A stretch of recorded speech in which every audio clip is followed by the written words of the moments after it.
Hi friends, एक बार फिर से आप सभी का डेली करंट अफेयर में स्वागत है। चलो डिस्कस करते हैं 8 अगस्त का current affair. First question is, हाल ही में भारत के नए उपराष्ट्रपति कौन चुने गए हैं? जगदीप धनखड़। कौन चुने गए हैं? जगदीप धनखड़। क्या चुने गए हैं? भारत के नए उपराष्ट्रपति यह हैं जगदीप धनखड़। 6 अगस्त को जो उपराष्ट्रपति चुनाव हुए थे उनमें ये एनडीए की तरफ से उपराष्ट्रपति उम्मीदवार थे और इन्होंने विपक्ष के संयुक्त जो उम्मीदवार थी मार्गरेट अल्वा, उनको क्या किया है? हराया है। किनको हराया इन्होंने? मार्गरेट अल्वा को। किसको हराया है? मार्गरेट अल्वा को इन्होंने हराया है। 11 अगस्त को ये देश के 14वें उपराष्ट्रपति के रूप में शपथ लेंगे। धनखड़ कौन से उपराष्ट्रपति के रूप में शपथ लेंगे? 14वें उपराष्ट्रपति को। कब लेंगे? 11 अगस्त को। कौन से उपराष्ट्रपति?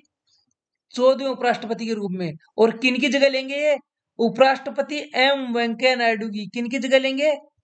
एम वेंकैया नायडू की जगह लेंगे, जिनका कार्यकाल कब समाप्त हो रहा है? 10 अगस्त को एम वेंकैया नायडू का क्या हो रहा है? कार्यकाल समाप्त हो रहा है। तो ये शपथ कब लेंगे? 11 अगस्त को। कब लेंगे? 11 अगस्त को। जो उपराष्ट्रपति चुनाव हुआ है उसमें कितने सांसदों ने भाग लिया है? 725 सांसदों ने। कितने में से? 780 में से। वैसे टोटल सांसद कितने हैं? 788। कैसे? 543 प्लस 245। 543 है लोकसभा के और 245 राज्यसभा के। ठीक है फ्रेंड्स, टोटल कितने हैं? 788। वर्तमान में कितने हैं? 780। तो 8 सीटें कहाँ हैं? 8 राज्यसभा की सीटें खाली हैं। 8 सीटें राज्यसभा की अभी खाली हैं। तो टोटल अभी सांसद कितने हैं? 780। इनमें से भाग कितनों ने लिया है? वोटिंग कितने ने किया? 725 सांसदों ने सिर्फ वोटिंग की है। इनमें धनखड़ को मिले हैं 528 वोट। कितने में से? 725 में से 528 वोट मिले हैं किनको? धनखड़ को। और मार्गरेट अल्वा को कितने मिले हैं? मात्र 182 वोट मिले हैं मार्गरेट अल्वा को। ठीक है फ्रेंड्स।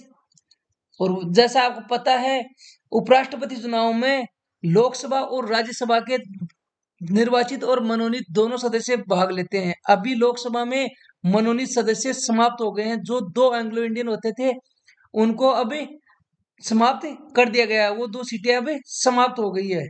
ठीक है फ्रेंड्स। अब सिर्फ मनोनीत सदस्य कहाँ रहेंगे? राज्यसभा में ओनली।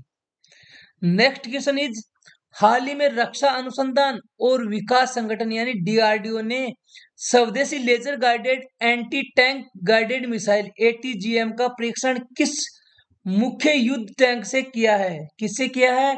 अर्जुन से। किससे किया है? अर्जुन से।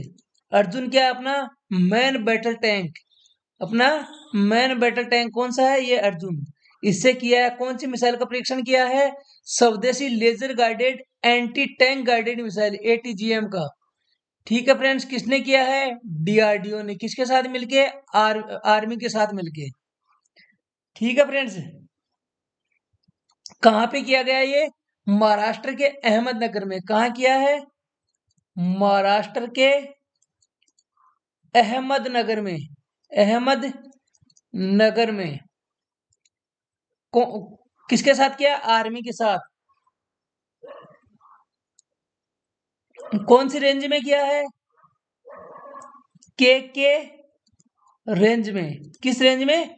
महाराष्ट्र के अहमदनगर में के रेंज में किया है। किसके साथ किया है? मैन बैटल टैंक अर्जुन के साथ। देखो अर्जुन से ये फायरिंग कर रहे हैं मिसाइल का। ठीक है फ्रेंड्स। इस मिसाइल की रेंज कितनी है?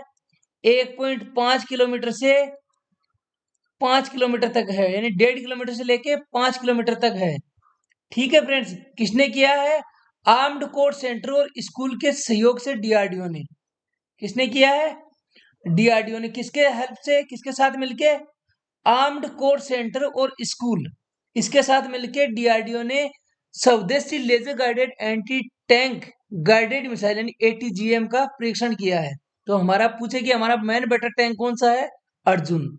तो ये परीक्षण कहाँ किया गया? महाराष्ट्र के अहमदनगर की के रेंज में। रेंज कितनी है इसकी?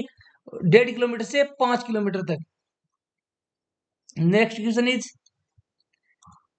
हाल ही में किस राज्य की खगोलीय वेधशाला को यूनेस्को की महत्वपूर्ण संकटग्रस्त विरासत वेधशालाओं में शामिल किया है? किसको? खगोलीय वेधशाला को। किस राज्य की? बिहार की। किस राज्य की?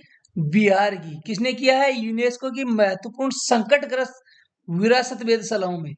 यह है कौन सी वेधशाला? बिहार की वेधशाला है। और इसको किसमें शामिल किया गया है?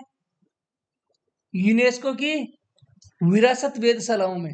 बिहार के मुजफ्फरनगर में के लंगत सिंह कॉलेज में 106 साल पुरानी खगोलीय वेधशाला को यूनेस्को की विश्व धरोहर में शामिल किया गया है। कहाँ है ये? बिहार में। कौन सी कॉलेज में है? लंगत सिंह कॉलेज। कितने साल पुरानी है? 106 साल पुरानी है। कितने साल पुरानी है ये? 106 साल पुरानी है। इसकी स्थापना कब हुई थी? 1916 में स्थापना हुई थी। जो क्या काम करती थी? छात्रों को खगोलीय जानकारी देती थी। क्या देती थी? खगोलीय। खगोलीय मतलब जो हम आकाशीय चीजें देखते हैं ना, उनकी खगोलीय जानकारी देती थी। कब स्थापित हुई थी? 1916 में। तो इसको बीच में क्या कर दिया था? इसको बंद कर दिया था। किस लिए? 1995 में इसको बंद कर दिया था। किस लिए? क्योंकि इसके कुछ खगोलीय उपकरण गायब हो गए थे। क्या हो गए थे? खगोलीय उपकरण गायब हो गए थे, इसलिए इसको बंद कर दिया था। कब किया था? 1995 में इसको बंद कर दिया था। अभी वर्तमान में ये वेधशाला क्या है? बंद पड़ी है। तो इसको किसमें शामिल किया गया है?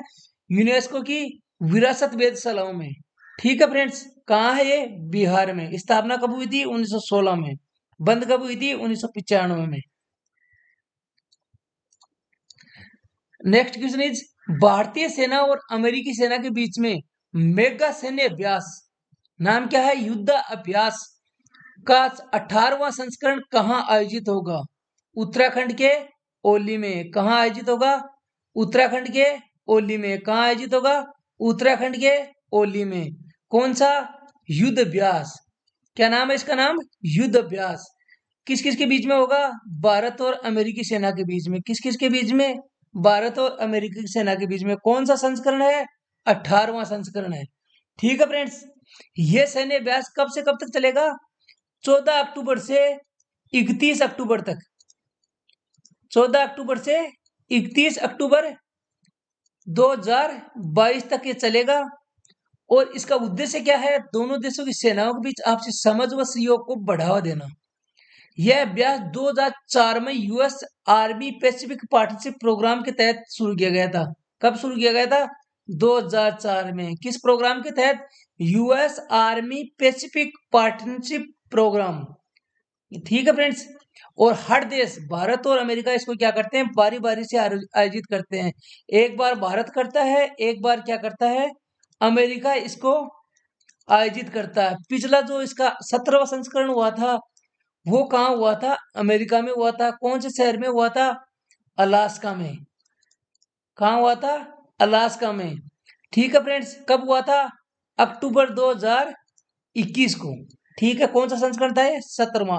अब अगला संस्करण जो 2022 में हो रहा है, वो कहाँ होगा? भारत में। भारत में कहाँ? उत्तराखंड के ओली में। उसके नेक्स्ट वाला किस में होगा?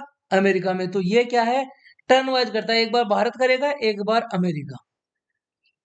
नेक्स्ट क्वेश्चन इज, वर्तमान में कैबिनेट सचिव कौन है जिनका कार्यकाल 5 अगस्त 2022 को 1 वर्ष के लिए बढ़ा दिया गया है? कौन है? राजीव गौबा। क्या है? कैबिनेट सचिव।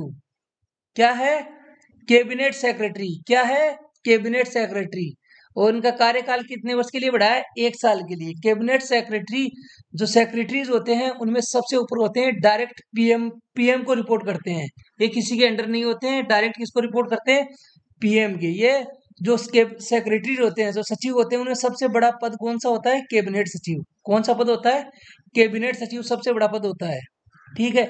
केंद्र ने कैबिनेट सचिव राजीव गौबा का कार्यकाल 1 साल के लिए अब बढ़ा दिया है।